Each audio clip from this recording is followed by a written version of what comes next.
يا أيها الذين آمنوا إن تنصروا الله ينصركم ويثبت أقدامكم. Ya, memang orang haid itu tidak boleh sholat. Ya. Karena Rasulullah bersabda, bersabda kepada Aisyah radhiyallahu anha, "Idza akbalat haidatuki fatrukis shalah."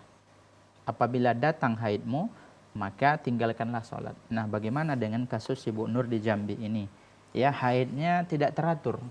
Ya, kadang sehari itu pagi ada, kemudian dari zuhur ke Isya. Dari zuhur ke isya itu kering, Bersih ya lagi bersih. gitu. Kemudian besoknya datang lagi. Maka dalam keadaan seperti ini dia ya tetap dihitung dalam keadaan haid.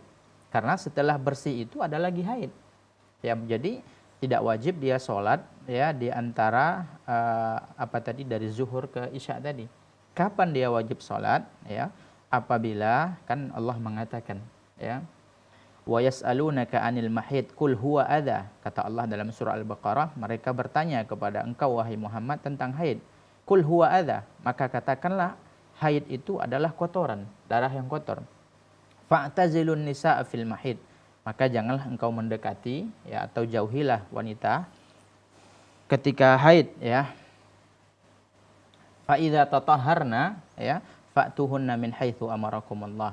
Apabila mereka tersebut sudah suci dan mereka sudah mandi, maka baru boleh didekat. Jadi selama belum suci secara total, secara totalitas, dia masih ya seperti ilang-ilang timbul, maka itu adalah ya masih haid. Dan biasanya untuk lebih memudahkan Ibu, biasanya kan sebelum ini kan Ibu punya kebiasaan, zaman dan waktunya. Biasanya umpamanya kebiasaan Ibu biasa sebelum ini umpamanya 7 hari, ya dipakai aja patokannya itu. Kalau seandainya setelah KB ini haidnya tidak teratur, ya maka dilihat saja kebiasaannya ini. Ini cara yang disebutkan oleh para ulama, kan ya haid itu adalah darah kebiasaan wanita. Maka ya selama haid tersebut belum hilang secara total, masih hilang-hilang timbul, ya hilang kemudian datang lagi, maka itu sebenarnya adalah masa-masa haid yang kita tidak wajib sholat, bahkan tidak boleh sholat atau puasa. Maka yang menjadi patokan suci itu adalah ketika sama sekali habis, kemudian ya nggak ada lagi sama sekali. Ya kalau seandainya Ibu setelah umpamanya haid seperti itu, kemudian setelah sampai hari ke-7 betul-betul habis. Dari pagi sampai subuh, ya nggak, dari subuh atau dari zuhur lah kita katakan, dari zuhur sampai isya nggak ada lagi sama sekali, dan betul-betul suci, malamnya nggak ada lagi, betul-betul habis.